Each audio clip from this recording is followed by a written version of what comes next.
반갑습니다, 여러분. 몽골에서 사역하고 있는 김주희라고 합니다. 가족들이 같이 예배를 드리고 있는데요. 가족들은 한 명 더 있어요. 대가족이죠. 둘째가 아들인데 아들은 지금 원래 드리던 예배를 참석하느라 같이 참석하지 못했습니다. 몽골 하면 여러분들 어떤 생각이 어떤 이미지가 먼저 떠오르시나요? 몽골 가보신 분 혹시? 요즘에는 여행객들이 몽골에 굉장히 많이 들어와요. 그래서 이제 웬만한 교회에 가면 몽골에 가보신 분들이 그래도 꽤 있으시더라고요. 근데 따뜻한 교회는 아직 몽골에 오신 분들이 박성희 사모님밖에 안 계시니까. 국회의원 목사님 안 오셨었나요? 아, 그러셨구나. 예. 우리 따뜻한 교회 정규인 다 해가지고 개를 들어서 같이 와도 될 것 같아요. 대부분의 몽골 생각하면 이제 게르라든지 끝없이 펼쳐진 초원이라든지 말을 타고 다니는 몽골 사람들이라든지 아니면 멋지게 펼쳐져 있는 밤하늘의 은하수 이런 것들을 이제 생각하게 되는데요. 오늘 이제 말씀을 보면서 사실 이 말씀을 준비를 하면서 지금 따뜻한 교회 분위기라든지 예배 스타일이라든지 이걸 이제 한 번도 경험을 해보지 못해서 어떻게 준비를 할까 하다가 참 고민이 많았는데, 어쨌든 말씀을 통해서 저희 몽골 사역과 몽골의 선교 그리고 세계 선교의 좀 흐름을 짧은 시간이지만 좀 돌아보는 시간이 되었으면 좀 좋겠습니다. 여러분 잘 알고 있는 오늘의 말씀은 저희 안디옥 교회, 그러니까 초대교회 선교의 교두보가 되었던 안디옥 교회가 어떻게 생겨났는지, 그리고 우리가 요즘에 흔히 그리스도인이라고 이야기하는 이 명칭이 어떻게 출발하게 되었는지에 대해서 설명을 해주고 있습니다. 오늘 본문의 이제 첫 번째 부분을 보면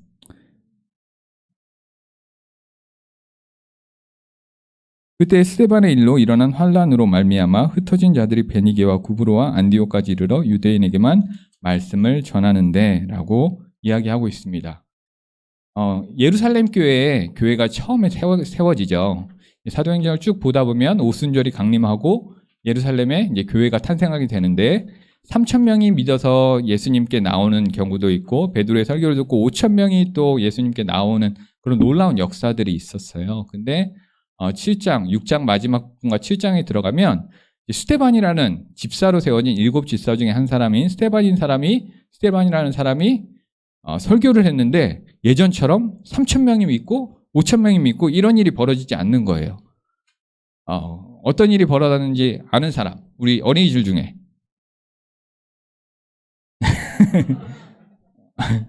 스데반이 설교했는데 어떤 일이 벌어졌는지 아는 사람.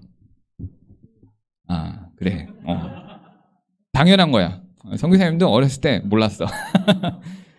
다 아는 것처럼 이제 돌에 맞아 순교했죠. 이제 이어져서 교회가 박해를 받기 시작했습니다. 그래서 사람들이 나 살려라 하고 뿔뿔이 흩어졌어요. 전 세계로 이제 뿔뿔이 흩어졌는데, 오늘 나온 지명에 보면 구브로와 안디옥과 구레네와 이런 지역들이 계속 등장하고 있습니다. 한마디로 황금기였던 그 예루살렘 교회라고 할 수 있는 그 시점이 얼마 되지도 않은 사이에 위기를 맞게 된 것이죠. 저는 오늘 말씀을 이제 바나바 배기라는 제목으로 삼았는데, 그러면 이 위기의 상황에서 바나바의 역할, 바나바의 관점, 바나바의 그런 태도는 무엇이었을까라는 것들을 좀 생각해 봤으면 좋겠습니다. 먼저 첫째는 바나바는 위기를 기회로 인도하시는 하나님을 봤다는 거예요.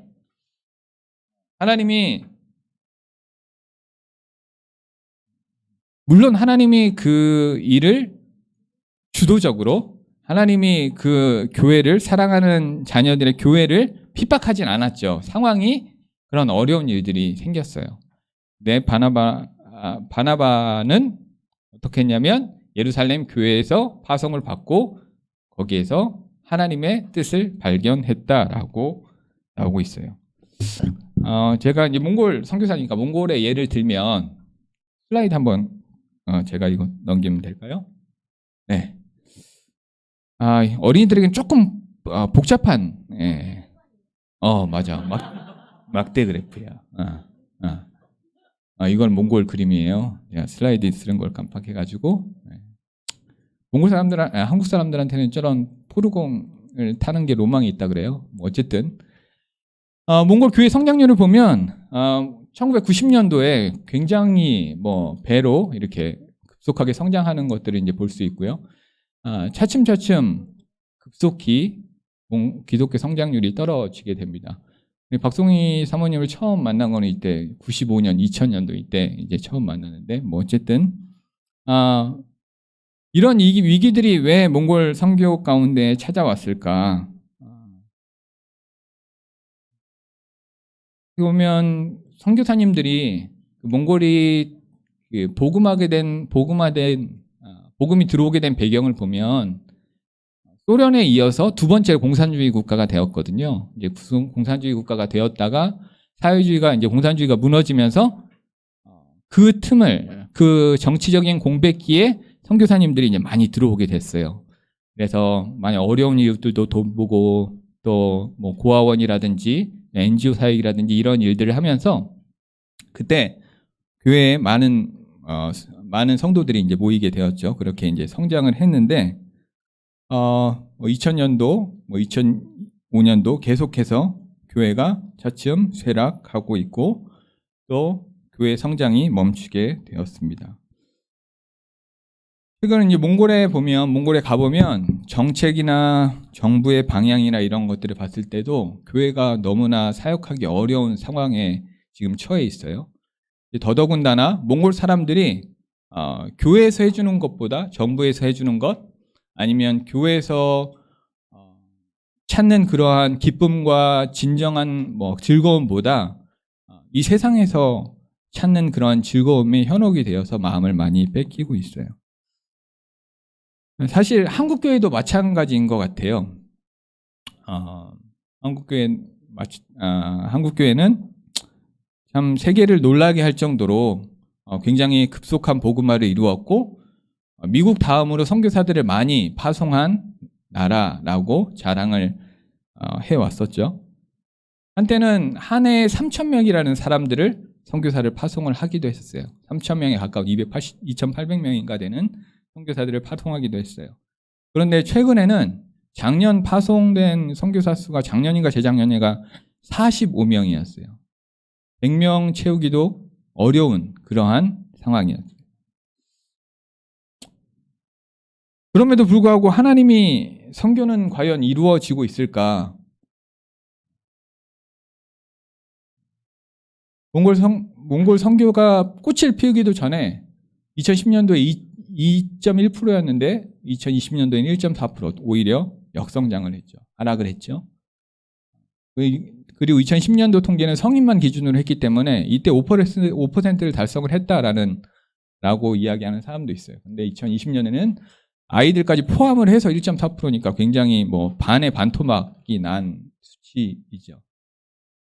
여전히 몽골 사람들은 이렇게 사는 동네들이 많이 있어요. 물론 저희들은 이런 동네에 살진 않습니다. 이런 동네에는 살진 않고 아파트에 사는 몽골 사람들도 굉장히 많이 있긴 하지만 여전히 이런 동네에 사는 사람들이 많이 있어요. 과연 하나님의 선교는 이루어지고 있을까?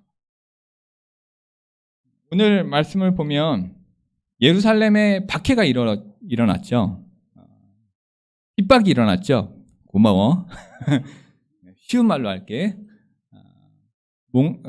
예루살렘 교회에 어려운 일이 찾아왔어요. 그럼에도 불구하고 하나님의 선교는 이루어지고 있다라는 거예요.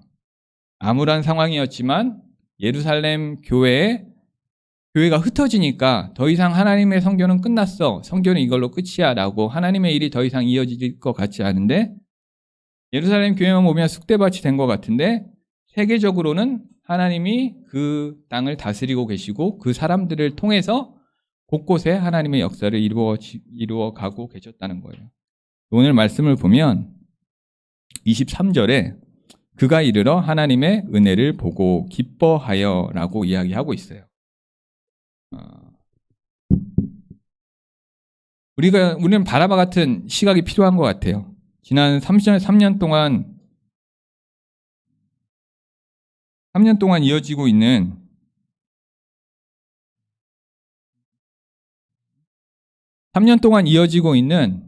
코로나나 또 우크라이나 전쟁, 그리고 아프가니스탄 사태나 시리아 내전이라든지, 뭐 어린이 여러분들은 조금 거리가 먼 이야기일 수 있는데,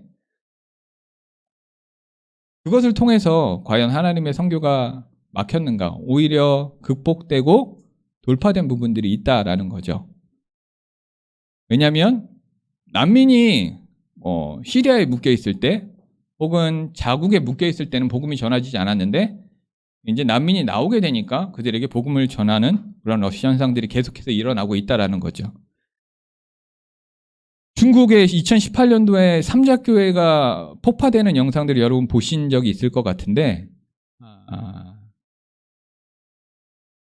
그걸 보면 중국교회 끝났구나 생각이 되는데, 하나님이 어떻게 그 일을 사용을 하셨냐 하면, 중국 사람들이 이제 중국에 있었던 선교사들이 나가게 되니까 우리가 중국 선교를 이루자, 그리고 우리 또한 선교사들을 보내자라는 그런 움직임들이 중국 교회 내에서 이어지고 있어요. 정말 놀랍지 않습니까?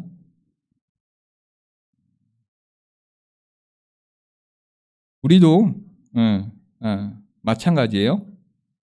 한국 교회가 이렇게 침체되어 있고 그렇게 되었지만, 250만이라는 선교사를 못 보내는 동안 250만이라는 외국인들이 지금 한국에 들어와 있어요. 또 다른 방법으로 하나님의 선교를 이루어 가고 계십니다.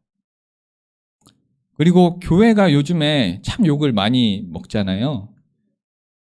좀 가슴 아프고 좀 쓰라린 부분도 많이 있지만, 저는 그 가운데 감사한 것은 그럼에도 불구하고 교회가 생명력을 더 가져야 하고 대안적인 교회가 필요하고, 그리고 우리가 그리스도인이 교회에 나오는 게 아니라 그리스도가 세상에 나가서 교회가 되어야 한다라는 교회됨에 대한 그러한 각성과 통찰이 이루어지고 있다라는 점이에요.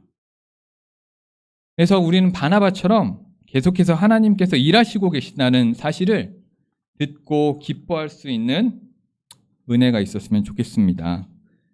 팬데믹과 같은 전 세계적인 재난과 공황 속에서도, 어떠한 상황 속에서도 하나님의 선교는 멈추지 않는다라는 그러한 믿음을 가질 수 있었으면 좋겠습니다. 저는 그 일을 위해서 우리가 시간을 내고 또 관심을 갖고 들여다 보아야 한다라는 생각이 들어요. 사실 바나바가 안디옥에 가서 보기까지, 바나바는 어디에 있었냐면 예루살렘 교회에 있었어요. 예루살렘 교회에서 바나바를 선택해서 거기로 보낸 거죠. 근데 따지고 보면 바나바는 물론 예루살렘에서 어떤 특별한 역할, 선교 부장을 맡을 수도 있었고, 여러 가지 어떠한 역할을 맡았는지 정확히 모르겠지만,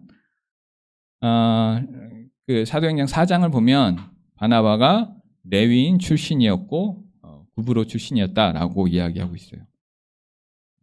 집안의 내력상 레위인이면 종교적이고 율법에 박식하고 오히려 더 유대에 가까운 유대주의적인 사람일 수밖에 없음에도 불구하고, 안디옥에 그런 일이 일어났다고 하니까 자원했든지 모르겠지만 그곳에 달려갔죠. 소소한, 그리고 오늘 말씀 이전에 베드로가 고넬료 집에 가가지고, 고넬료가 이방인이었잖아요. 이방인이었는데 고넬료가 예수님을 믿었다, 그 집에 성령이 임했다라는 것을 듣게 되었어요. 간증을 듣게 되었어요. 그러한 소소한 일상 속에서 과연 하나님이 일하시고 계시구나 라는 것들을 발견했다라는 거예요. 발견하면서 자신을 안디옥 교회에 가봐야지 라고 자신을 드릴 수 있었다는 거죠. 실패한 것 같고 주님의 손이 걷어진 것 같은 속에서도 여전히 주님의 손이 함께 하심을 보는 것, 그것이 선교의 가장 큰 축복이 아닌가. 큰 숲은 볼 수 없지만 도대체 하나님의 선교는 언제 완성이 되어서 이 땅 가운데 하나님의 나라가 궁극적으로 도래하고 예수님께서 다시 오실 것인가 라는 것들은 언제가 될지는 모르겠지만 작은 소소한 발걸음 속에서 소소한 이야기들 속에서 하나님이 일하시고 계시는구나 라는 것들을 발견할 수 있는 저와 여러분이 되었으면 좋겠습니다. 네.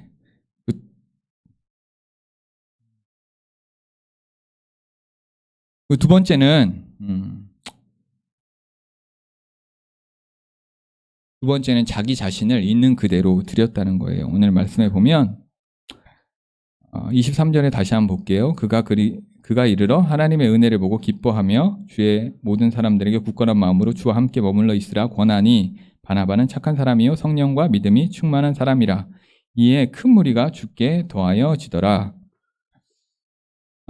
사실 오늘 말씀을 보면 바나바 이전에도 그렇고 하나님께서 하나님의 선교를 이루어 가시지만 그 일을 어떻게 하시는가 하면 하나님의 사람들을 통해서 하셨다는 것을 우리가 발견할 수 있어요. 하나님은 바울처럼 나타나셔서 너 회개해야 돼 라고 사역을 하실 수도 있지만, 그렇게 일하실 수도 있지만, 일반적으로 일하시는 방법은 한 사람 한 사람을 통해서 하나님의 말씀을, 하나님이 일하신다는 그 믿음을 가지고 끝까지 충성하는 사람들을 통해서 일하신다는 것을 발견할 수 있어요. 오늘 말씀을 보면 여기에 보면 첫 번째는 유대인에게만 안디옥까지 19절에 구브로와 안디옥까지 이르러 유대인에게만 말씀을 전하는데, 유대인에게만 말씀을 전하는 사람들이 있어요. 그 다음에 그 중에 구브로와 구레네 몇 사람이 안디옥에 이르니 헬라인에게도 말했다라고 이야기되어 있어요. 좀 더 확장해서 이방인들에게까지 말씀을 전한 사람이 있었다라고 말하고 있어요. 물론 이거를 성경적으로 이 이방인들에게까지 말씀을 전한 사람이 더 탁월했다라고 볼 수도 있어요. 근데 저는 조금 다른 각도에서 보면 각자에게 맡겨주신 분량대로 순종했다라고 저는 보고 싶어요. 그것을 어디서 찾을 수 있냐면 바나바를 통해서 볼 수 있어요. 바나바가 예루살렘에 갔죠. 그가 한 일이 무엇이었을까요? 먼저 읽었던 것처럼 굳건한 마음으로 주와 함께 머물러 있으라 라고 말하고 있어요. 뭐 했습니까? 굳건한 마음으로 머물러 있으라. 에이, 이 정도는 나도 할 수 있어 라고 생각될 정도로 너무나 일반적인 일이에요. 왜냐하면 바나바는 원래 이름이 요셉이었어요. 요셉이라는 이름을 갖고 있었어요. 히브리식 이름 요셉이라는 이름을 갖고 있었는데 그가 바나바라는 별명을 갖게 되었어요. 이 바나바라는 별명은 뭐냐면 권위자, 그러니까 권위를 내세우는 그 권위자 말고 권면하는 사람, 권사 같은 그런 뜻이에요. 그런 별명을 갖게 된 게 왜 그런 별명을 갖게 되었을까? 아마 권면을 참 잘했던 것 같아요. 잘 세워줬던 것 같아요, 사람들을. 자기에게 있는 것들을 예루살렘에 가서도 그대로 사용하고 있어요. 그래서 하나님께서 그것을 기쁘게 보시고 사람들이 주님께 돌아오게 되었죠.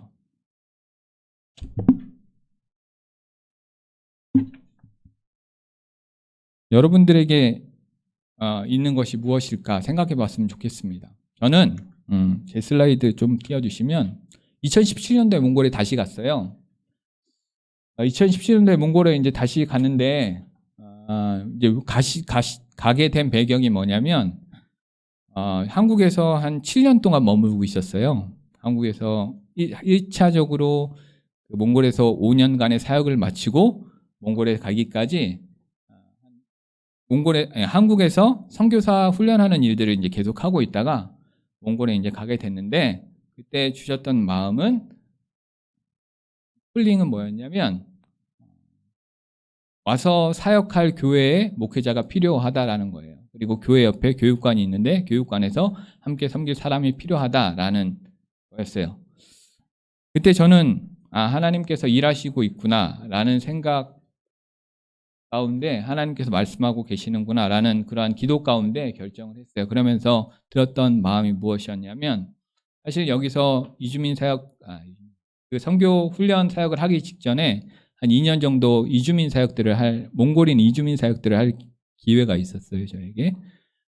그 부분은 물론 이제 신학 공부를 하면서 제가 병행해서 사역을 했던 부분이지만 어쨌든 그 2, 3년 동안의 목회자로서의 훈련 과정이라든지 목양의 그러한 과정들을 과연 하나님께서 지금 이때를 위해서 나를 쓰시려고 부른 것이 아닌가라는 마음을 가지고 사역의 콜링에 반응하게 된 거죠. 그리고 이거는 이제 아내가 이제 맡고 있었던 이제 사역이었는데 저희가 그 여기에 국내에 있을 때 아내는 이제 간호사였어요. 간호사였는데 간호사를 하면서 이제 보육교사 자격증을 따고 아동학 준비를 조금 했어요. 그래서 그것을 또 이제 하나님께서 과연 사용하시는 게 아닌가라는 그러한 믿음을 가지고 소망을 가지고 응답을 한 거죠. 그리고 이제 병원에서 이제 사역을 쭉 이어서 했는데 아내가 이제 간호사로서 이제 준비된 그 모든 것들이 하나님께서 이루신 것이 아닌가라는 이때를 위함이 아닌가라는 생각이 들었어요. 제가 여러분들과 함께 이러한 일들을 나누게 된 이유는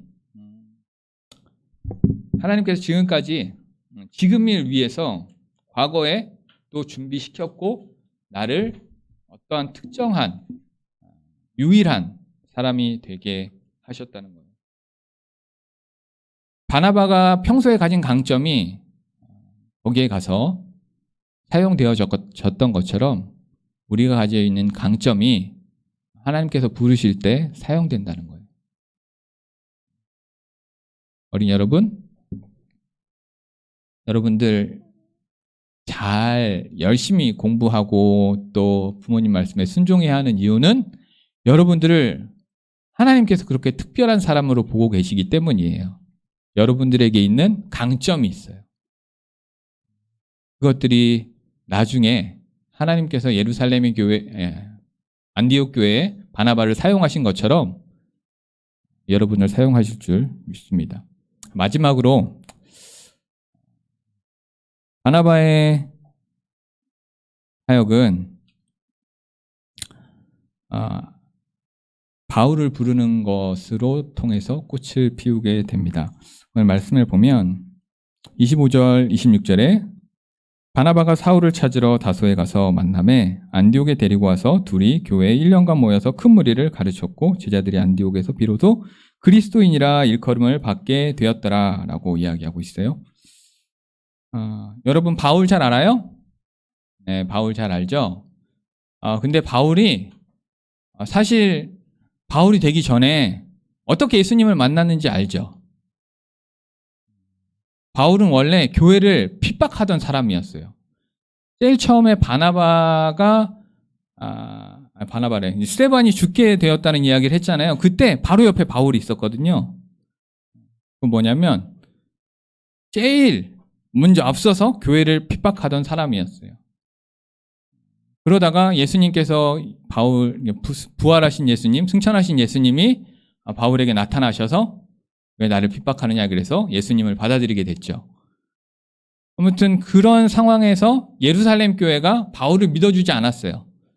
그때 바나바가 나서서 바울을 변호하고 바울이 이러한 일을 했습니다. 예루살렘에서 복음을 전하고 하나님께 그리스도께 사람들을 데려오는 일들을 했습니다 라면서 바울을 변호했어요.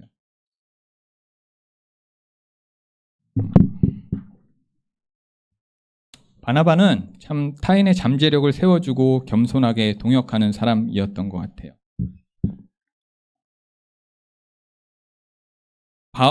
바울이 사도의 인정들 받고 다시 인정을 받았지만 바울이 유대인들을 반역했다, 유대인들을 배신했다라고 해서 사람들이 핍박을 할 때 다소로 떠나게 되죠. 다소로 떠나서 한 10년 정도 거기에 있었는데 그때 다소에 있었던 바울을 오늘 말씀해 보면 불러와요. 왜 불러왔을까? 잘 생각해 보면 바울을 불러올 필요가 없을 수도 있었어요. 4절에 봤던 것처럼 큰 무리가 이미 주께 돌아오고 있었거든요. 나 혼자 사역해도 되고 나 혼자 파송을 받았지만 바나바는 바울을 불러왔어요. 사실 혼자 사역하는 게 편해요. 혼자 사역하면 모든 게 자기 혼자 결정하면 되고, 그렇지만 사역의 어떠한 돌파나 이러한 부분을 이루어낼 때 팀으로 사역하는 게 굉장히 필요해요. 내가 생각하지 못했던 것들을 누군가 생각해 줄 수 있고, 나와는 다른 관점과 다른 경험들이 나에게 시너지를 만들어서 말 한 필이 6톤을 끓을 때 말 두 필이 23톤을 끄는 그런 현상처럼 우리가 하나님의 일을 더 크게 감당할 수 있다는 거죠. 그 결과 사람들이 그 결과 안디옥에서 비로소 그리스도인이라 일컬음을 받게 되었더라라고 말하고 있어요. 이거는 많은 사람들이 그리스도께 죽게 돌아왔다라고 이야기하는 것과 달라요. 많은 사람들이 그리스도께 죽게 돌아왔다라는 것은 내가 신앙 고백하고 내가 예수님을 주님으로 믿습니다라고 그냥 내 안에서 이루어지는 일이에요. 그렇지만 그리스도가 그리스도인이라 불리게 되었다라는 말은 내가 그리스도인이야, 나 그리스도인 됐어 라고 말했다는 게 아니라 외부에서 봤을 때 얘네들은 좀 이상한 사람들이네, 얘네들은 뭔가 좀 다른 게 특별한 게 있어. 그리스도인, 그리스도를 따르는 사람. 여러분 성경에 보면 헤롯 땅이라는 말이 있어요. 헤롯 땅. 예수님 때 보면 헤롯 땅이라는 말이 헤롯을 따르는 사람이라는 뜻이에요. 그래서 그리스도인도 똑같은 말이에요. 그리스도를 따르는 사람.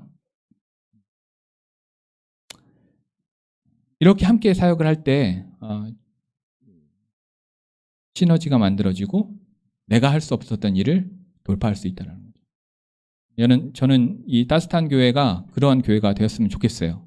적은 숫자지만 우리가 하나 되어서 정말 하나님께서 이 공동체를 통해서 이루시고자 하는 그 일들을 정말 돌파를 만들어내고 하나님의 나라를 세워가는 그 놀라운 일들이 있었으면 좋겠습니다. 저는 지금 하고 있는 사역은 죄송해요.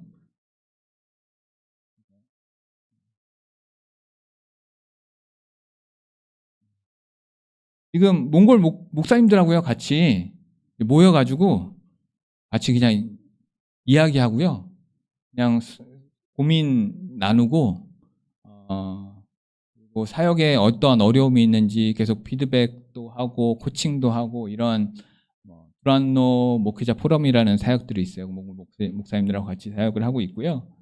그리고 오늘이 교회 파송인데 큐티와 1대1이 굉장히 특화되어 있잖아요. 그래서 큐티와 1대1 사역을 통해서 몽골교회가 코로나 때문에 한국교회도 많이 어렵지만 몽골교회도 많이 어렵거든요. 그래서 개인이 살고 또 1대1을 통해서 상호 살 수 있는 그러한 좋은 공동체를 세워가는 일들을 하려고 하고 있어요. 그래서 지금 저희 팀에서 이러한 1대1 교재라든지 것들을 번역을 해서 같이 사역하고 있고요. 그리고 저 역시 조그마한 이런 공동체 모임을 갖고 있어요. 그래서 저희 집에 주일날 매주 모임을 갖고 있거든요. 그래서 몽골 형제들과 이러한 공동체를 꿈꾸면서 사역을 하고 있어요. 이 사역을 통해서 저희나 여러분들이나 있는 곳곳에서 그리스도인이라 불리는 그러한 사람들의 칭찬, 사회의 인정, 정말 하나님께서 살아계시구나 라는 그런 놀라운 고백들이, 간증들이 이어질 수 있었으면 좋겠습니다. 같이 기도할까요?